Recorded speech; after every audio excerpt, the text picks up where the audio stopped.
got some of the choicest destinations that you'll love in the United States that you can choose from for just $99 for a 3-night stay. Take your family, take a special loved one, but get away. Go on vacation with Westgate Resorts. Call now to make a reservation for just $99, and you get a free $100 Visa gift card. Call Westgate right now and book your vacation. Here's the number. Call 877-930-3491. That's 877-930-3491. Again, 877-930-3491.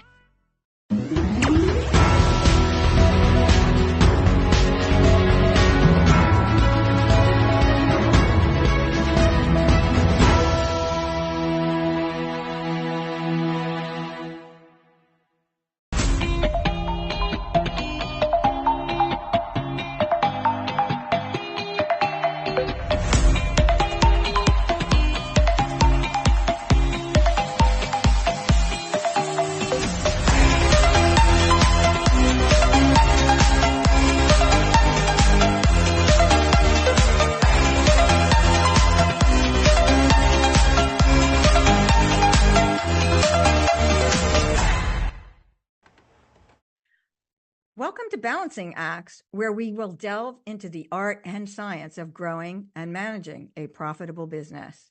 We are going to talk about accounting, taxes, strategic planning, marketing, PR, all the priorities that you have to juggle in growing a business.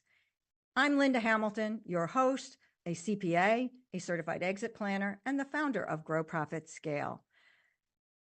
We are going to interview Tracy Royal about marketing and PR next, just a moment after our commercial break.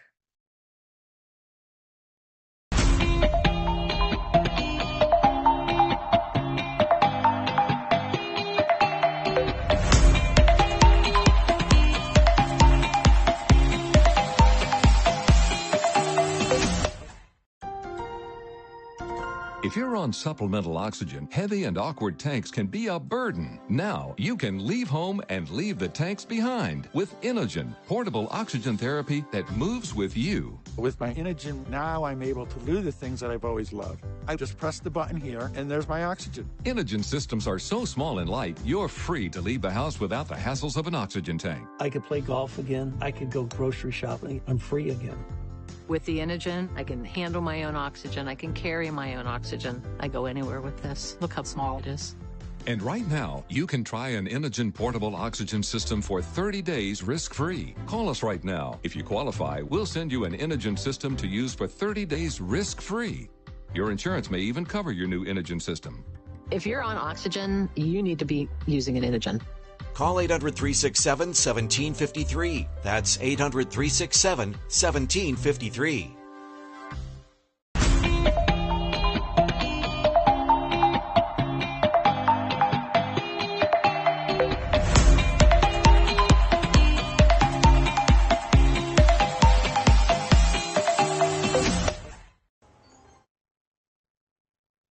Welcome to Balancing Acts, where we delve into the art and science of growing and managing a business. I'm Linda Hamilton, your host for today. And it's my pleasure to speak with Tracy Royal today. She is a native of Tennessee, the CEO and founder of Tracy Royal Communications, where she specializes in sports entertainment, small business, and higher education. She's also a CEO business mentor with the Pinnacle Global Network, helping 6- and 7-figure businesses scale their companies. Tracy's been featured on the Today Show, MSNBC's Your Business Show, PBS's Facing North documentary, and NBCnews.com. She was awarded the Colgate-Palmolive's National Hall of Fame for Top Sales Award and 3 Chairman's You Can Make a Difference Award. She sits on the board of Nashville Repertory Theater, Nashville Public Radio, and Herzing University. And Tracy is a cum laude graduate of Spelman College and Northwestern University. Thank you for being with us today, Tracy. It's my pleasure, Linda. Thank you for having me.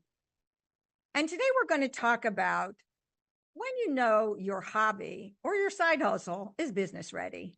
Many people dream of turning their business or side hustles into a business. And so it would be great for you to share your experience and practical insights. What are the key signs a hobby is ready to transition to a business? The key signs that I like to share whenever I'm asked that question is, do you find that people are asking or seeking you out for your service or product? So, for example, if you make an amazing pound cake and everybody at the family reunion loves it, are they offering to buy it from you? Are they just enjoying the dessert experience? My first business was a rum cake that landed on Oprah's O list. And at the time, I was selling the cake as a hobby. I loved baking, sharing it with everybody else. And they were coming to me asking me how much do I charge because they wanted to buy it. That let me know it had legs to turn into an actual business. That's great. I bet the rum cakes were great. How about financial viability? How do you know it's a big plunge to take a business and say it's going to be full time? So, what strategies or frameworks do you recommend to gauge whether there's a market demand and financial sustainability? One thing that I always recommend to my clients, especially those that I mentor, is when you are transitioning from hobby to business, it's got to be sustainable. Oftentimes we get caught up in these fairy tale visions of, oh, I can't wait to be my own boss, which is wonderful, but it's actually extremely hard work. And so if you are working a full-time job that can help to support your bills and your personal livelihood, and you think your business is ready, your hobby is ready to turn to a business, scale it to the point where it can actually replace your income. If it cannot, stay in your full-time job until you've gotten it to the point where it's requiring more of your time, but it's also able to replace and exceed your income. Well, that's really good advice, especially when it comes to the income. As someone who's served as a mentor to businesses reaching up to 7 figures, how important do you think mentorship is in the early stages of turning a hobby into a business, or maybe turning a side hustle into a full-time business? Oh, mentoring is a key to really anybody's success. If you were in corporate America, so when I was working at Colgate Palmolive, I was promoted to a national position, and when I moved from Chicago to New York, they set me up with a mentor.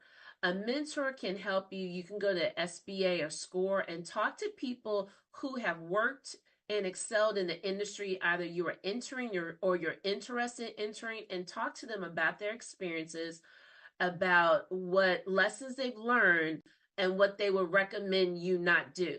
So ensure that you have a mentor. Even so, at Pinnacle Global Network, our CEO is Allison Maslin, and she always shares how she still has mentors to this day. A mentor is there to guide you, to support you, and help you navigate some of those landmines that still may be waiting in a new industry and business.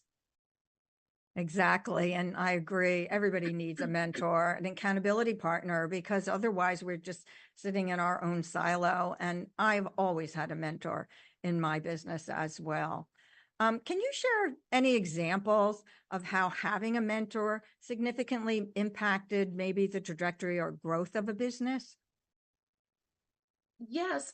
So I work with 6 and 7 figure business owners, CEOs, and oftentimes when you are so deep into the weeds of your business, you can't see the forest from the trees. And when you've got a very myopic point of view because you were just focused on the business. If you have somebody who can look at the business from a macro point of view and identify and make a suggestion. Have you tried this method? Have you identified new SOPs? Have you considered this new customer target to examine? Have you approached your warm market? They can offer suggestions you may not have considered only because you may be so busy running the business and in the business. So if you have, that second point of view when you turn to your best girlfriend or your best friend for their feedback, a mentor can provide that sounding board for you. Right. And that does apply to any size business. For startup early stages, even if you've been in business 2 to 3 years, getting a sounding board, getting other opinions or questions you haven't thought of can make a huge difference, because none of us can think about all different aspects of what we're planning in terms of our growth or services. Another thought would be, if you're transitioning to a full-fledged business, that comes with its own set of challenges, lots of opportunities, but challenges as well. And there's so many things you have to balance, competing priorities for your time and your cash flow. Mm-hmm. What are some of the common obstacles that entrepreneurs face, and how would you recommend they overcome them or even prepare for them? So for a startup business or a newish business, maybe under 5 years, when your hobby has turned into a business, have you really started to track and to write down your systems and processes? Do you have a structure in place? Or are you still DBA? Are you still doing business as? It's important to have your structure in place, especially if you have personal assets. If you own a home, you want to protect your home. So secure legal or CPA advice in terms of, does an LLC best serve you, or an S Corp or a C Corp, or even a partnership? Once you do that, have I open up a business bank account, so people are not just Zelly or Cash Apping you money, they're actually writing a check to your bank account. Have your systems and processes, make sure maybe you're using QuickBooks online to track your invoices, to send invoices, to run your P&Ls.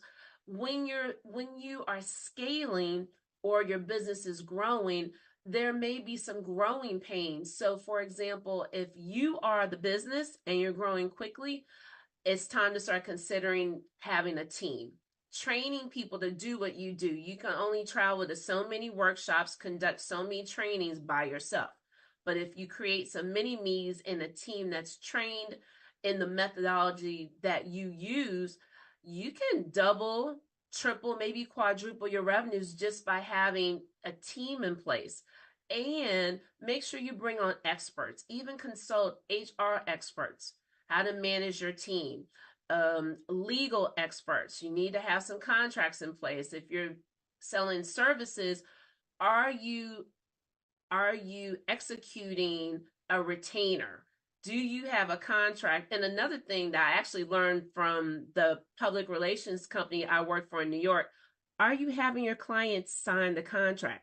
She would execute contracts and they weren't signed. And oftentimes the clients would say, oh, well, I didn't sign the contract. So make sure your ducks are all in a row. That's great advice. And as a CPA for more than 30 years, I can tell you it's very important to look at your foundations early on, to look at your accounting system, what type of business entity you should have, what kind of compliance things do you have to pay attention to, because again, we're balancing things. So we're balancing all the things we have to do structurally with the fun part of actually growing our business. My last question would be, about pivoting. It's a word that some people feel is overused. However, but it really means adapting, adjusting, especially as you're growing a business from a hobby to an early stage growth. What advice or tips can you leave our audience with for how, when they plan to grow their business, what changes they might need or adapting to their customers' changing needs? The best piece of advice that I can offer is flexibility. You've got to be flexible. So for my first company, the Rum Cake Company, I had 2 flavors, vanilla and fudge. Clients started asking me, can you do a rum raisin? Can you do a nut version? I pivoted and added those. I also sold rum cakes because I had been laid off by Colgate Palmolive. It was my 3rd layoff. I've been laid off 4 times in my entire career. So you've got to learn how to pivot. And then secondly, when I pivoted into public relations, I learned I had an amazing rum cake recipe people loved. I didn't always like baking. I did not love baking as much as I loved doing marketing and promotions. So I pivoted and started my own PR firm. And I had sports identities, former NFL players, former basketball players, the IndyCar racing team seek me out. So I pivoted and I spent maybe about 4 months learning about motorsports in order to lock in that account. That was, sports was never an industry I intended to enter, but they sought me out and I pivoted and was able to leverage the opportunity. Thank you so much for sharing your advice with us today. How can people find you online or contact you? They can find me at tracyroyal.com, TRACEY, Royal, like the royal family. They can also visit Tracy Royal Communications Facebook, Tracy Royal LinkedIn, and Tracy Royal Communications on Instagram. Thank you very much, Tracy. Thank you, Linda.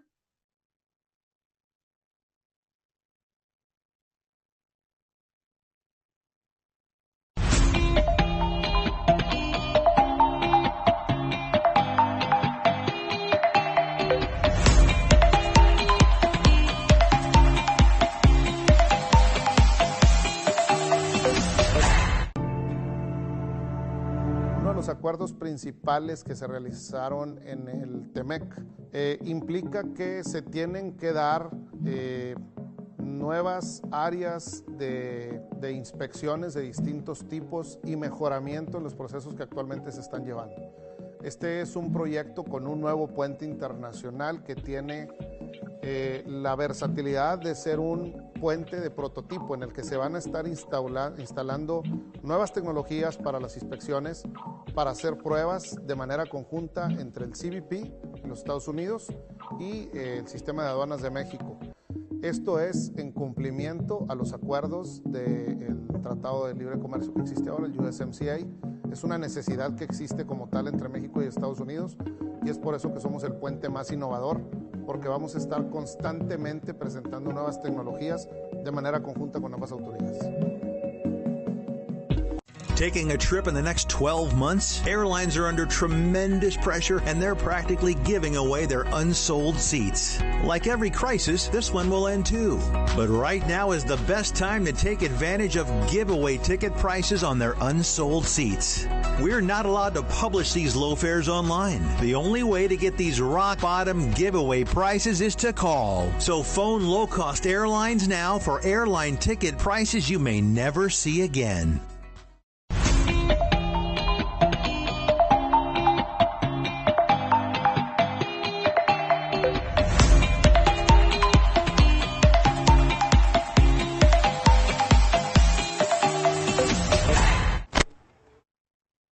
Welcome back. We're going to continue our conversation with Tracy Royal.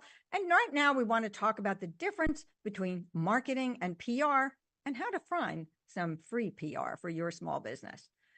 Tracy, can you explain some of the differences between public relations and marketing, particularly how they, kind of apply to a company's overall strategy? Yes. So marketing is vital to a company, to a marketing strategy, because it's the way you let people know you have this wonderful service or wonderful product for them to use. It helps you position your product or service, whatever your business specializes in. It helps them to position it, helps you to position it as a solution to whatever their challenge is. So marketing is when you're going in the grocery store and you pick up the flyer. That's a form of marketing. You walk by a display and you see all these different types of Coke bottles on display. That's a form of marketing. Marketing is the billboard. It's the radio that you hear. It's a radio ad that you hear. It's the ad that you may happen to see during the Super Bowl. That is you. They are marketing to you, hoping that the message will connect and will lead you to purchasing their product. Public relations is a form of marketing, but what we do is it's a little bit nuanced.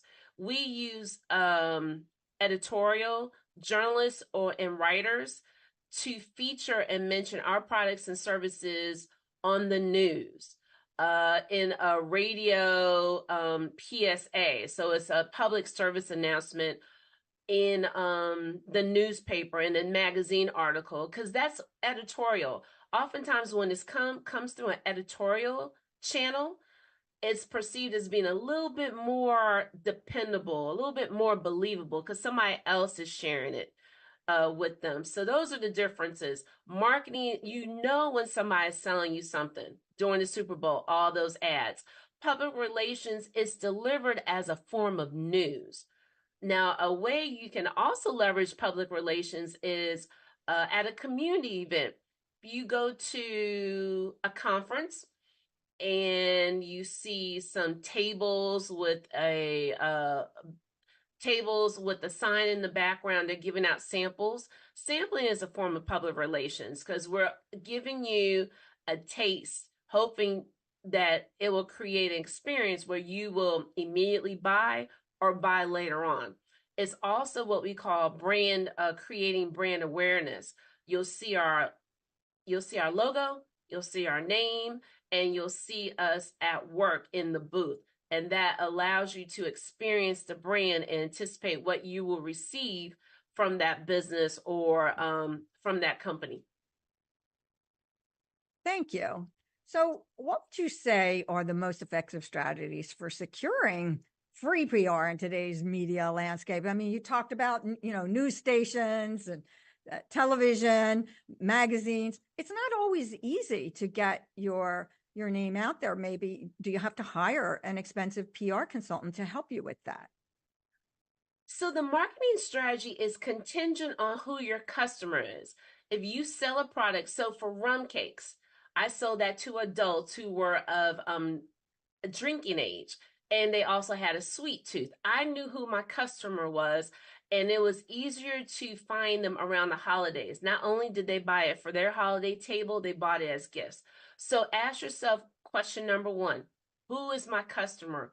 Get to know that customer very well. You can even use like Chat GPT if you put some information in there to understand what helps my customer make their decision. What does my customer like? You need to know who your customer is and then where you can find them. How do they make their buying decision? Do they do it right in the store?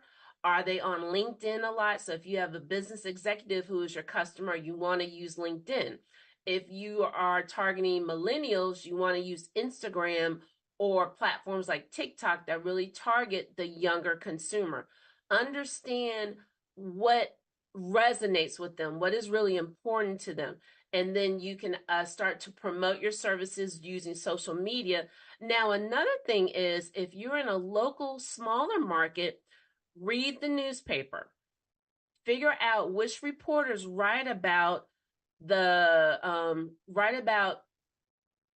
similar topics to your business. Get to know that reporter. That's called knowing their beat.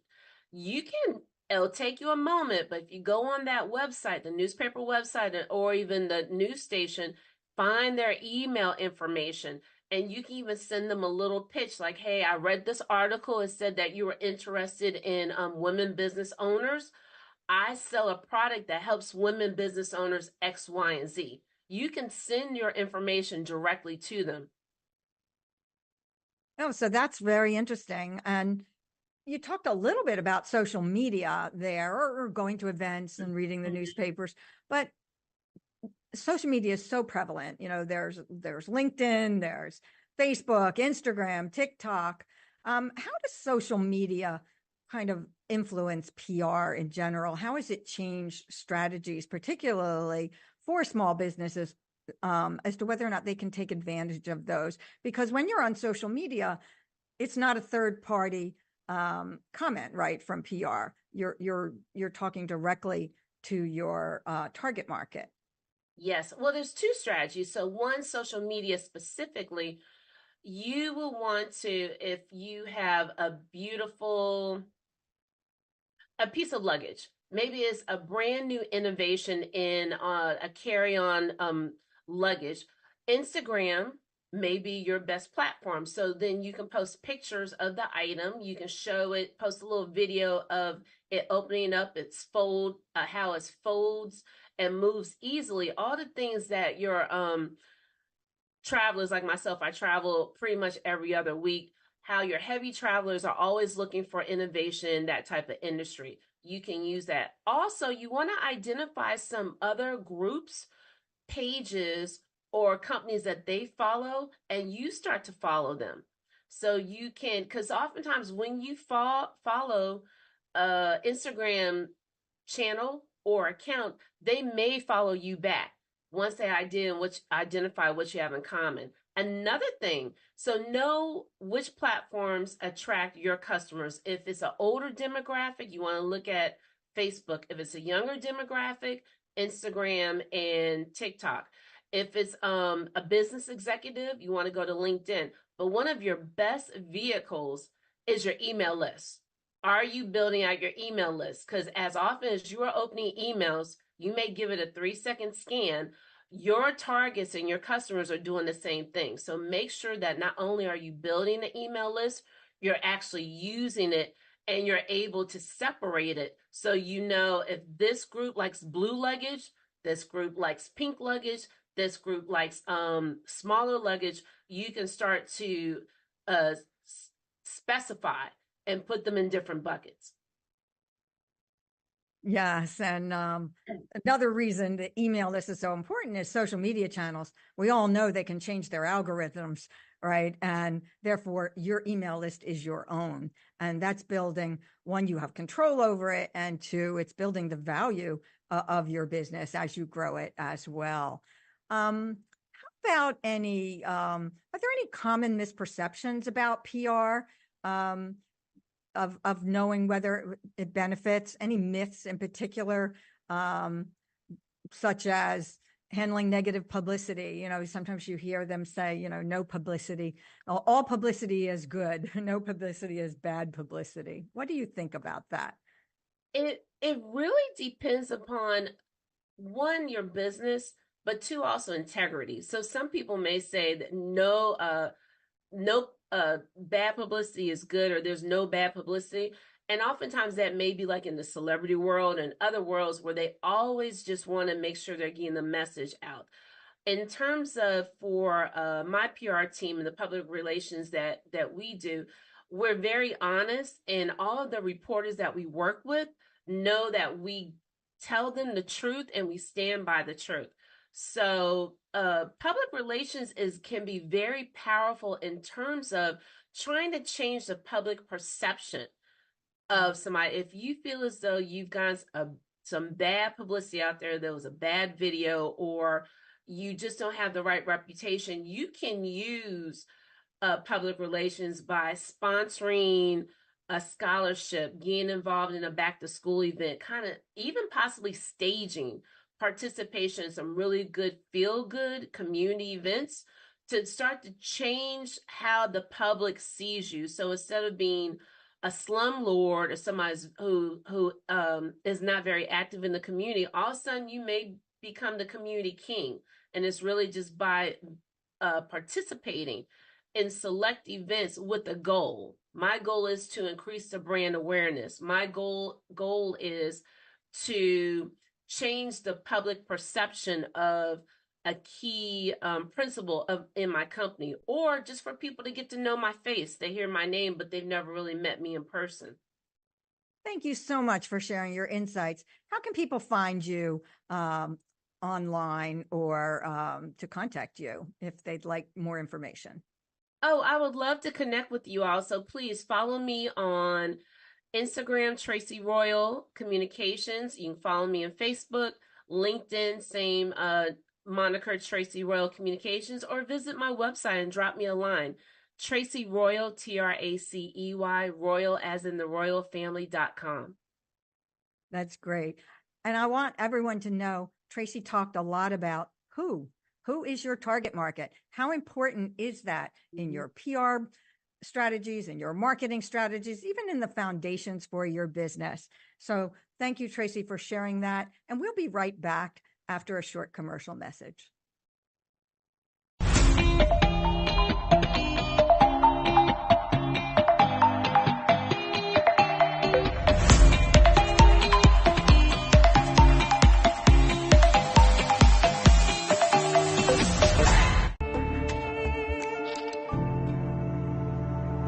Principalmente, como en todos los proyectos, las manifestaciones de impacto ambiental del lado mexicano y del lado americano son fundamentales. El hecho de poder tener la libertad de operar en terrenos o en propiedades que ya fueron impactadas, como es el caso de zonas mineras. El Departamento de Estado nos dijo hace 2 semanas, fue una declaración pública que se espera el 5 de abril. La opinión positiva para que este permiso presidencial sea liberado por parte del presidente Joe Biden para la instalación de este nuevo puente internacional. Y en México estamos cubriendo todos los requerimientos que se tienen en la Secretaría de Relaciones Exteriores, en la Secretaría de Comunicaciones y Transportes, en la Agencia Nacional de Aduanas de México, con la gente Sedena. Todas las distintas instituciones gubernamentales las estamos cubriendo y atendiendo para que pueda ser un proyecto que sea muy ágil su liberación y su avance de los permisos. How would you like to go on a 5-star vacation for just $99? We're talking about the quality of a Westgate resort for $99. Not for one night, but for 3 fantastic nights at one of their luxurious destinations across the United States. And you'll even get a free $100 Visa gift card just for making a reservation. We've got some of the choicest destinations that you'll love in the United States that you can choose from for just $99 for a 3-night stay. Take your family, take a special loved one, but get away. Go on vacation with Westgate Resorts. Call now to make a reservation for just $99, and you get a free $100 Visa gift card. Call Westgate right now and book your vacation. Here's the number. Call 877-930-3491.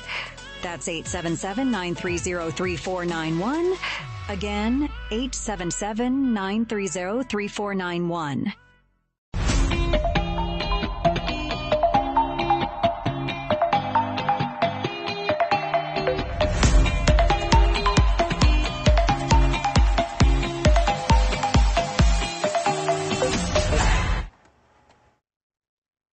Welcome back to Balancing Acts, where we're going to continue our conversation with Tracy Royal about public speaking as a marketing strategy. This is one of my favorite strategies and has been since I started my business 30 years ago. Hi, Tracy. Can you explain how public speaking can be used effectively for small businesses in particular?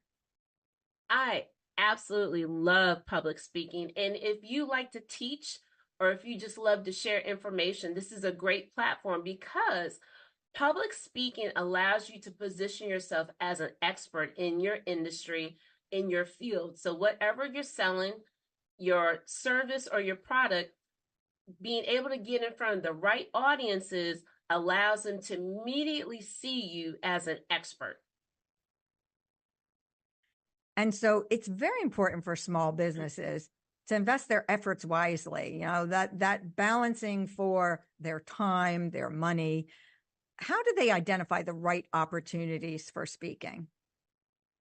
The best way to identify the right opportunities for speaking would be, one, based on your product or your service, ask yourself, and you should already know this, who is your customer? So who is your target audience?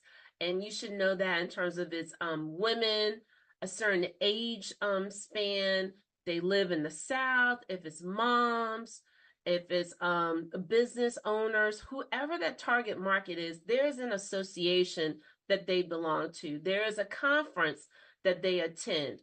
So if it's SBA or SCORE, there most likely is a chapter in your city. Think of all the panels and the workshops that they're offering. Those are great opportunities for you to, if you're not a member, to join or reach out to them and say, hey, I have a special expertise in this area. It could be finance, it could be legal, it could be technology, computers, how to navigate certain areas. If you introduce yourself to an organization, say, if you have speaking opportunities, please keep me in mind. And you can leverage that to have immediately maybe 150 butts in the seat who are potential prospects and possible customers for you to engage, to position yourself as an expert in your field, and then get their information to start nurturing a relationship that can lead to them purchasing your product and your service. Workshops or keynotes. I personally like workshops, but What is a better vehicle for someone who does want to do some speaking? There's a couple different ways to attack this. So for one, if by the mention of public speaking, you cringe or you're a little nervous, then start off with the workshop. And that could be going to present at a local university. They always have the continuing education classes. You can do a small workshop, even use that as a jumping pad to get comfortable with your presentation, maybe 20, 30 people in the classroom. Then graduate to some local organizations that may have a larger membership. And once you really get your feet underneath you and you are becoming a recognized expert in the field. So I mentioned I've represented former athletes as well as some experts in the field. I would book speaking engagements as keynote speeches for former basketball players, a STEM industry expert. And so you can aspire towards being that keynote. And the keynote often includes either honorarium and or travel expenses, but you're getting the benefit of an engaged audience. So if you got 200 people listening to you, they can become new followers. If you have a book to sell in the back of the room, they can buy some of your merchandise. And there also are ripe for becoming future customers. Yeah, that brings up the topic of money, whether you should be paid to speak or whether you should be willing to speak for free. So if you're going to speak and not charge for it, what do you want out of it in terms of negotiating the arrangement with the venue or nonprofit or industry? Mm-hmm. So there's a couple different things that you consider in terms of bartering. And one thing that I always like to recommend to my clients, I am a CEO mentor for Pinnacle Global Network in addition to running my own business. And to my CEO clients, I always remind them of the opportunity for speaking. And it's because when you're able to schedule a speaking engagement, you go in with a goal. The goal could be, I am going to speak to 150 people. How do I connect with those who can be potential clients? And you may, if you don't receive an honorarium, pass out some info cards and have them write down what is your biggest challenge and get their information. Phone number, email address, name. Collect those cards. So then that can be in addition to your email list. You can ask the organization if they're taping the talk and ask them for a copy of the tape. That then becomes content that you can use on all of your platforms to demonstrate, look, I just delivered a keynote to this organization. That lends credibility to you. And then finally, if you have a book, if you're selling courses, you can ask for a table in the back where you can do back of the room sales. So, but the key is, what is your goal? Are you looking to increase your customer audience? Are you looking to attract new customers? Are you looking to attract new people to invite to a webinar that you then can have a conversation with and identify basically how your service or product can help them? And then all of a sudden you've acquired new customers. It's really based on your goal, but there's always a way to make sure it has a return on investment as long as you are talking to potential clients. Yes, I agree. You know, execution is so important for any business growth strategy. And when it comes to speaking as a strategy, I think a lot of it is in the follow-up after you speak. Mm-hmm. What are your tips for follow-up and making sure that you kind of monetize, capitalize, or really get the most out of having all those butts in the seat? Follow-up is the most important step. And oftentimes we lose sight of that because we spend so much time and so much energy into writing the presentation, practicing the presentation, memorizing the presentation, delivering the presentation. We think we're finished once the presentation has been delivered. No, you want to make sure you follow up and follow up in a timely time span. So you've delivered the presentation, you have their information. I always remind all my clients, you've got to follow up. If not you, your team, no later than 7 to 10 days. 10 days, they've moved on, it's too late. You really want to follow up within the next 7 days and have a clear offer. Are you offering a strategy session? Are you offering a webinar for them to come to learn more about the topic that you presented on? Offer them something, but your follow-up is so key. Send them an email and keep them on the email list. But if you have acquired a list of attendees that you bartered for because you didn't receive an honorarium, what happens if you take that list and stick it in the file? That list is no longer valuable. You really need to activate that list and start to nurture that relationship as soon as you've completed that speech. Exactly. You know, when I first started my business, I had a little stage fright and was worried about public speaking. And I actually started with sitting on panels because it was easier, right? I didn't have to teach anything. I could just share my expertise. Today we have podcasts. So what would you recommend to those who maybe have some stage fright about starting? What can they do either emotionally or, you know, any exercises they can do to help them get over that fear, and maybe to find some things that are not as big as a workshop or a keynote? I would recommend check and see if there's a Toastmasters organization in your city. Toastmasters is an association created for taking out the fear of public speaking. And it's a small group. You come and you practice speaking. You learn public speaking principles and tips and tricks. You can either do that, practice your presentation, set up a little camera where you record yourself, present to your friend, a spouse, a partner, or a child, one of your kids, and ask them for honest feedback, and don't take it personally when they give it to you. And really, practice makes perfect. You can start off with some index cards, have a PowerPoint with just a couple little bullets. And another tip, that a lot of people aren't aware of, people who regularly give speeches, they're giving the same speech over and over again. What they do is they take the same content, they rework it, put some new words in there. You can do the same thing. You're an expert in your field. Pick a speech with maybe 5 take-home points and just move your bullet points around and bring in some new stories. But if you notice, all the well-known speakers, look at their speeches. There's a similar thread that runs through all the speeches, and you can do that too. Practice makes perfect. Do it. Get out there. Allow yourself to give that first presentation, that first speech. And maybe a couple months in, you will be shocked at how advanced you are and probably how comfortable you've become on the stage. That is a great insight and a best practice.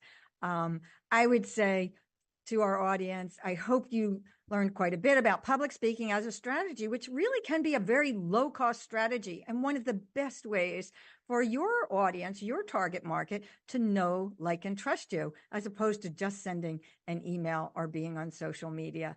So I recommend that you look for that as your next kind of action point for the coming year.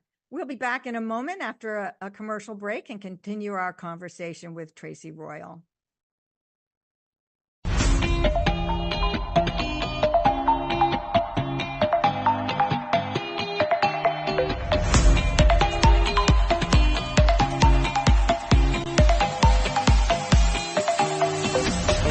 Do you have diabetes? If you have insurance, you may qualify for a new continuous glucose monitor. With a CGM, you can continuously track your levels and trends, spend more time in range, significantly lower your A1C, and share important data with loved ones and caregivers. Most importantly, a CGM eliminates the one thing most people with diabetes hate: painful finger sticks. Take charge of your health. Order your new continuous glucose monitor today. If you use insulin and have seen your diabetes care provider within the last 6 months, you may qualify for a CGM today. We'll do all the insurance paperwork and deliver your new CGM at little or no out-of-pocket cost to you. Medicare and most insurances cover continuous glucose monitors, so don't wait. Have your insurance handy and call the CGM Health Hotline now. Are you nearly maxed out on your credit cards? It doesn't matter if you're using your credit cards for fun or to survive. At the end of the month, your statements come in, and you can either pay them or you can't. If you can't, late fees and interest rates get tacked on. And now you're struggling just to make the minimum payment due. Do you feel trapped? Am I talking to you? Good, because I personally researched some companies that can help you. They may be able to reduce your credit card balances by 50% and stop the late fees. If you qualify, please call our special debt hotline number right now for a complimentary free 5-minute consultation. Deal with your credit card problem now before it gets much worse and put more money back in your pocket. Trust me, I've been there too. Call right now. Call 855-993-2096 right now. That's 855-993-2096.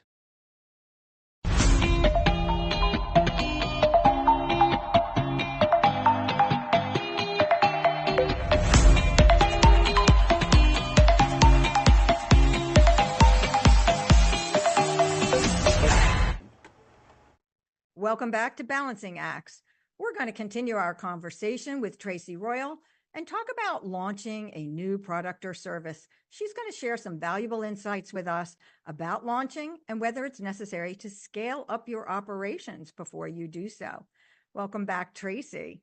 How can business owners effectively validate the demand for a new product or a service before they launch it? It really depends on the demand. If there is just an ongoing demand. So I'll give you an example with one of my CEO clients. She owned a company that specialized in security cameras, and she secured a contract that serviced a very well-known international discount store.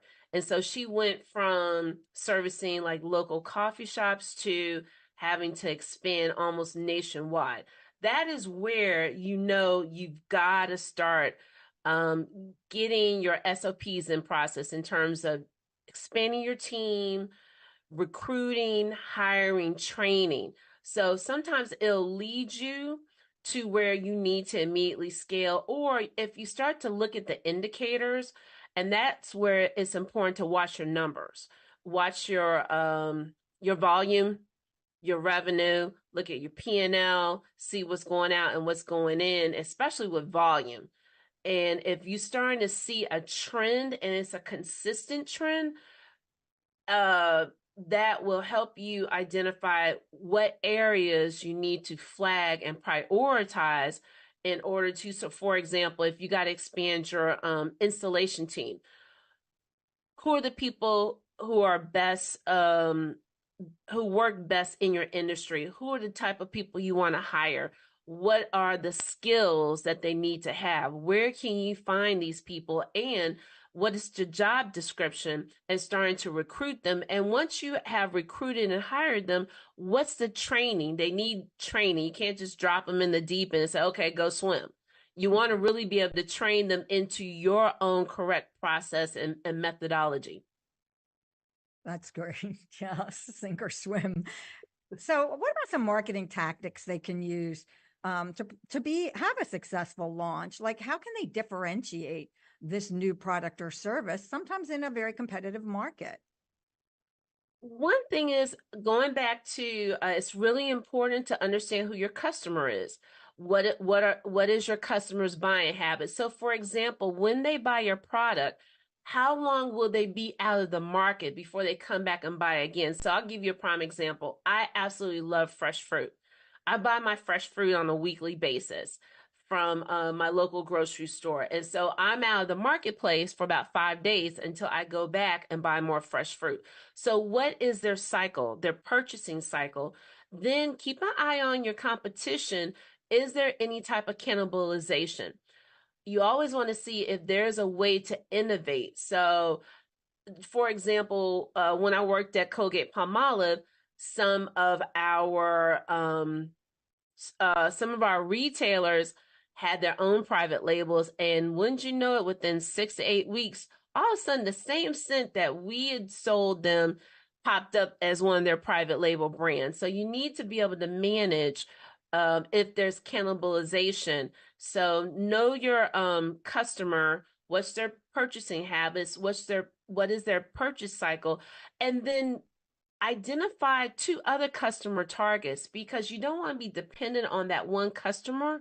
You also want to identify who else who might be buying my product. Yeah, that's a really important point. I mean, launching a product or service can be a great growth strategy, but you need to consider a lot of things.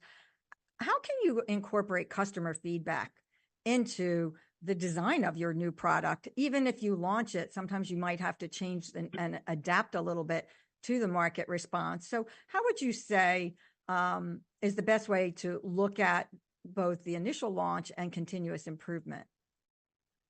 So there's a couple different ways you can approach this. One, if you are a multi-million-dollar Fortune 500, like a Colgate-Palmolive or a P&G, Procter & Gamble, they pay lots of money to have focus groups. And so they will have focus groups for the potential customers to give them feedback on the scent, the taste, the smell, etc. The thing is, if you're a small business owner, and keeping in mind, some of this is still proprietary. So you don't want to kind of leak it before it's actually out on the market, which is why you need to have some clad type trademark contracts in place. If it's a trade secret, if it's a trademark, to protect your products. But customers will not hold back on complaints. So if you have a website or your social media platforms, if there's something they don't like about it, they will post and let you know. But the thing is, it's important to have a thick skin and not take it personally, and really listen to them saying, okay, you're introducing a new type of luggage. It comes in silver, it comes in gold. Maybe somebody wants a black one, and they'll say, hey, I love your new carry-on bag that I can take on the plane. It would be great if you had this color. Hello, you just got some free feedback that may make sense for your next launch.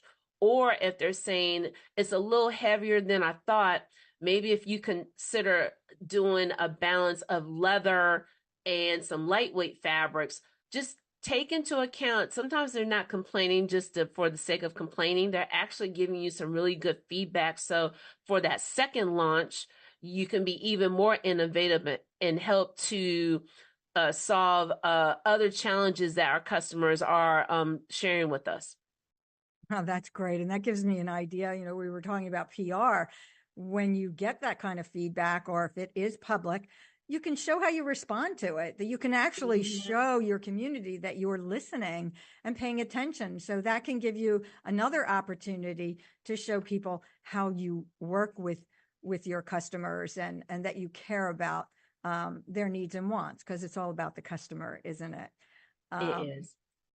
So are there any common mistakes to avoid, maybe about evaluating whether they have enough current capacity to launch something new? You know, they could have limited resources. They might have limited cash. You know, if they haven't looked at whether their operations are ready to handle a new product or service. Any common mistakes that you could give us some tips on? One common mistake that I see a lot, even with some of my clients, is they haven't done the research to identify that the product or the new flavor that they're launching is actually necessary or desired.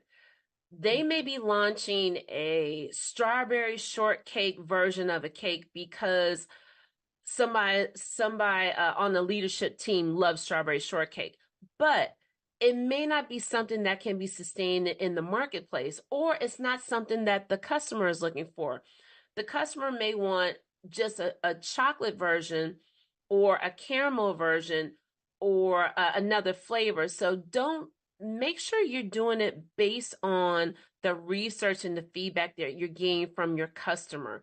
to identify what should be my next launch. Is it satisfying a customer need?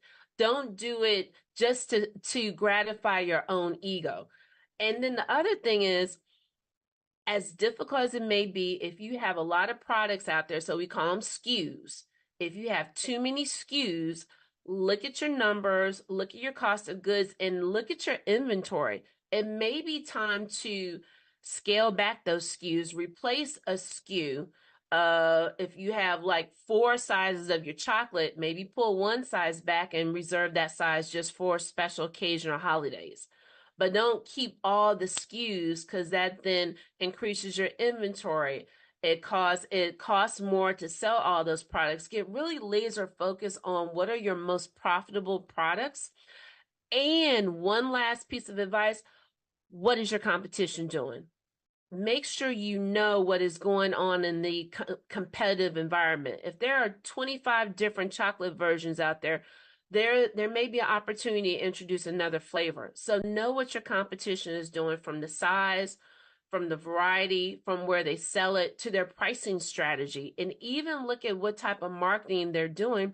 They may be doing something innovative, marketing or PR wise, that you can model and mimic. Very good advice. And, you can actually use, I think we both have used AI as a tool to help evaluate what your competitors are actually doing. There's some wonderful tools out there that can give us some ways to brainstorm and actually just to see publicly available information.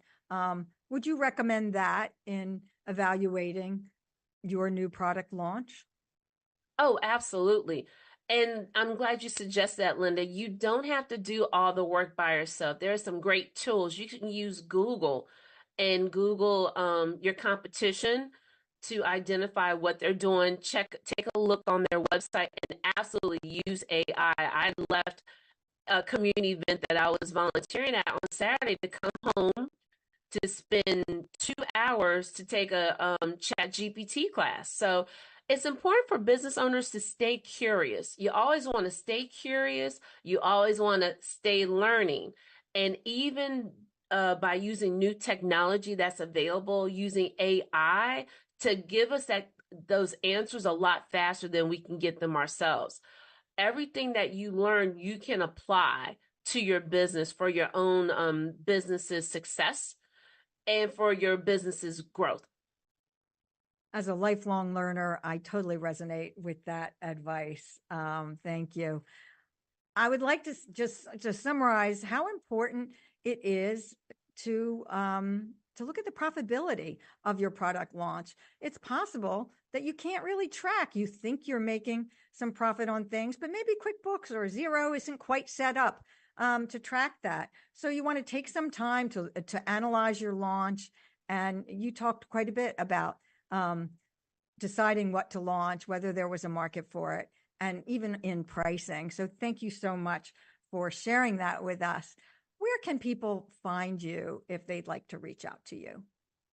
I would love to connect with you. You can find me TracyRoyal.com, TRACEY, Royal like royalfamily.com. That's my website. Also, say hello on Instagram, Tracy Royal Communications, Tracy Royal Communications Facebook, and Tracy Royal on LinkedIn. I would love to hear from you, and I would love to hear some of your stories or even the tips and tricks that you use. Thank you so much. We're looking forward to having you back again, Tracy, on Balancing Acts. Thank you, Linda. I enjoyed being here.